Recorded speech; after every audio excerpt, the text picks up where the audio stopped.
As we continue now, we've mentioned during this program that one of our signature parts of any GETA Summit is 5 minutes with, and I want to move now to our next speaker, and this is another parent. Johan Mentz is the founder of WWOX Foundation. He's passionate about that cause. He lives in Sydney with his partner Carla and their beautiful daughter Lucia, who suffers from Wari syndrome.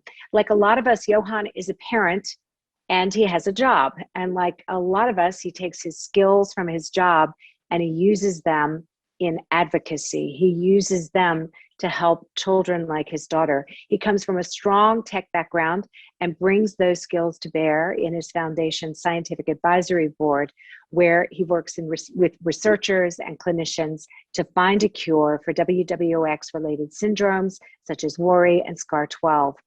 It is my distinct pleasure to bring you 5 minutes with Johan Mentz. Hi everyone, I'm recording this on the eve of the GETA conference from my home in Sydney.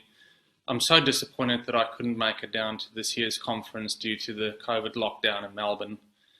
Nevertheless, I'm so honoured and humbled to have been given the opportunity to tell you a little bit more about our journey with Lucia and WOX and what we've been doing at the WOX Foundation.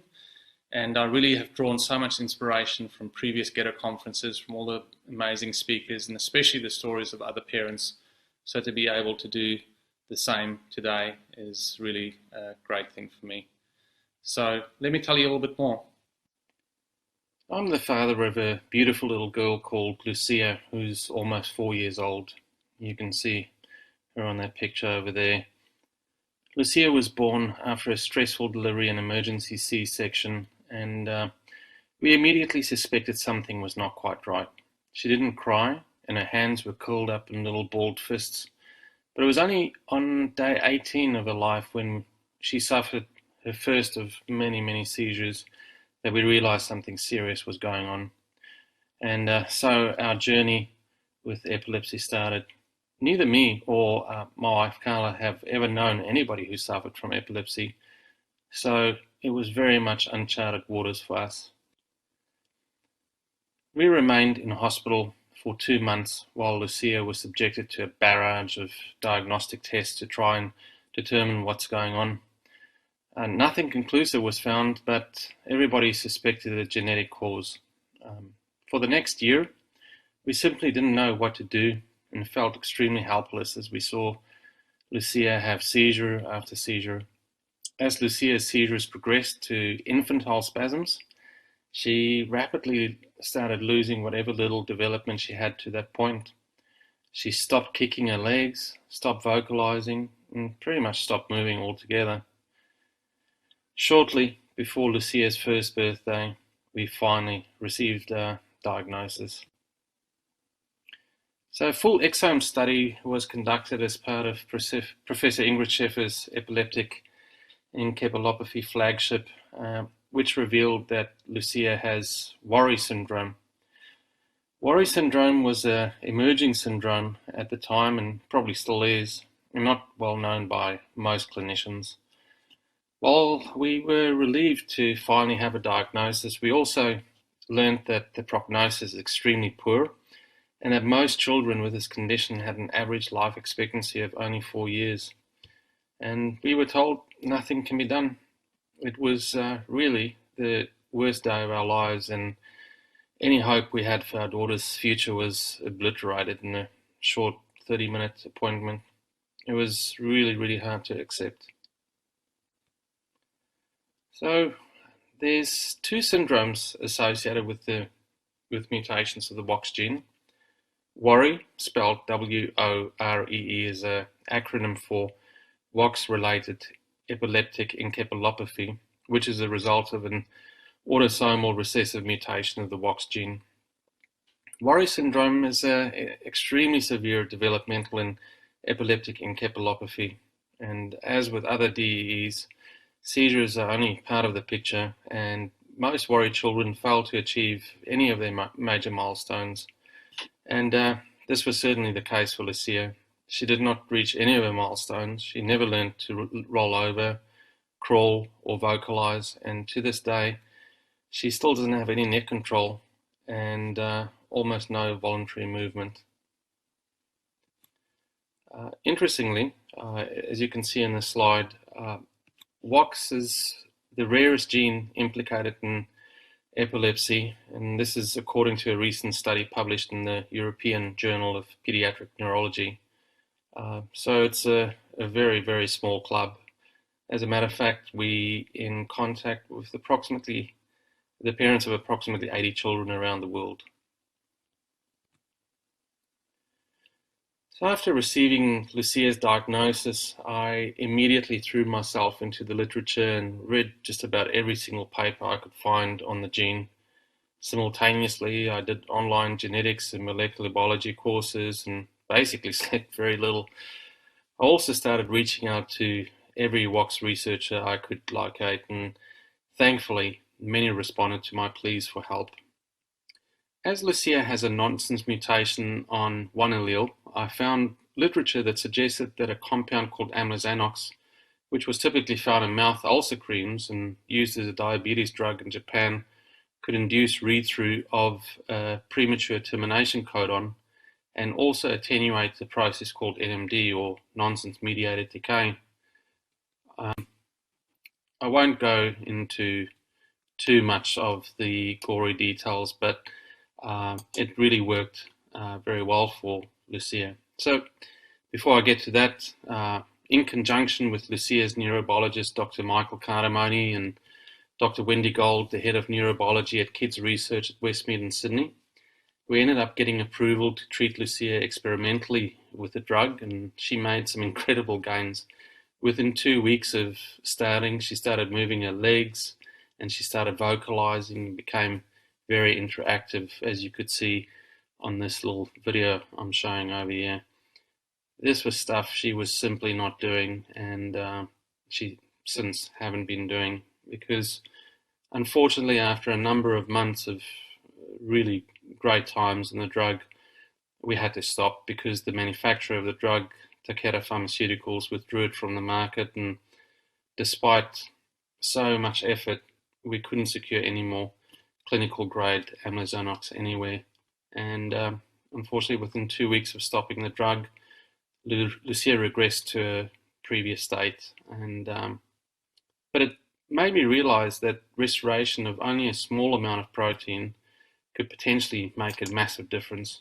And my focus now turned to this miraculous sounding thing called gene therapy. We established a working relationship with one of the world's top authorities on WOX, Professor Rami Akilan from the Hebrew University in Israel. Professor Akilan was one of the first researchers to identify and closely study the gene and its role in cancer. And soon its link with the central nervous system became more apparent, and this is indeed the core focus of his research. As it turned out, Professor Akilan was already one step ahead of the game and was starting to treat mice that were genetically engineered with the WOX gene knocked out with a viral vector that included WOX DNA. Very soon, collaboration was established between Professor Akilan, Dr. Wendy Gold, and Dr. Leszek Lesowski from the Children's Medical Research Institute in Sydney to develop a WOX gene therapy and establish a gene therapy pipeline to deliver a clinical trial in Sydney. It became clear to me that the only way we can meaningfully support the research and the development of a cure for our children was to establish a foundation. Furthermore, we wanted to raise awareness of WOX and also provide newly diagnosed parents with an easy to understand resource and some more information, because as I mentioned before, so much of the information was contained in really technical scientific papers that most people couldn't understand. And so the WOX Foundation was born in conjunction with a number of other parents around the world. We launched an informative website, www.wox.org, and established the world's only WOX patient registry in conjunction with the University of Sydney and the Sydney Children's Hospital Network. And one of our amazing parents and foundation members in the US, Nina, also established a WOX parent support group on Facebook, which has become an incredible resource for the WOX community around the world. Last year, we launched a major and very successful fundraising campaign to support the completion of the preclinical work related to the gene therapy project. Despite the restraints that COVID brought, it was absolutely amazing to see the tremendous effort parents all over the world went to raise awareness and funds to support the research. As we stand here today, the gene therapy preclinical work is all but completed, and the extremely exciting results have been published.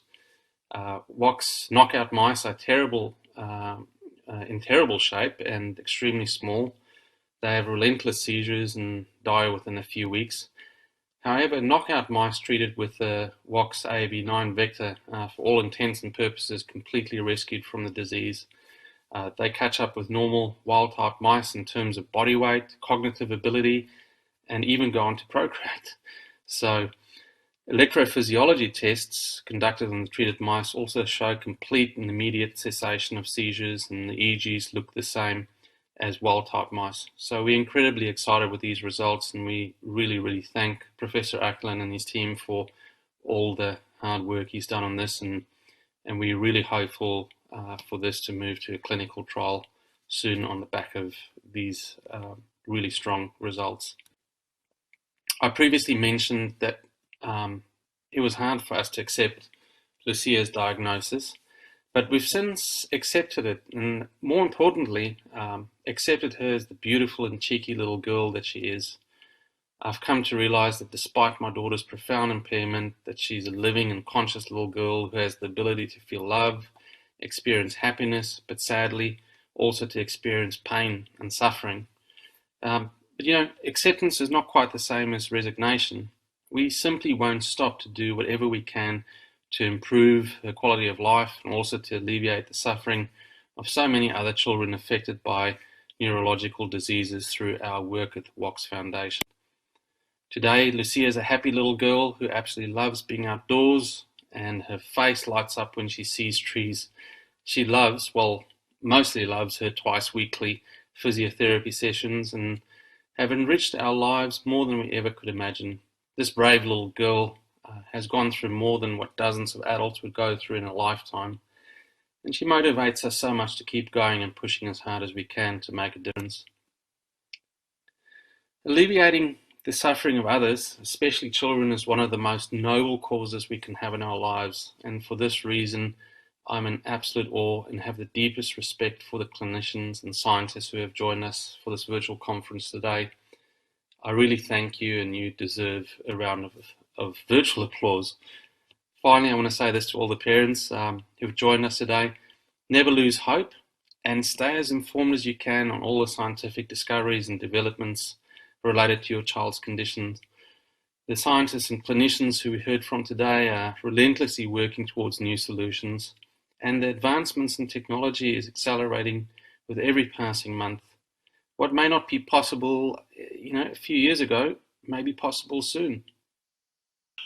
Well, that's all from me, and I really want to say thank you so much once again to GETA for the opportunity to have this conversation, and I really look forward to seeing you all in person at next year's conference.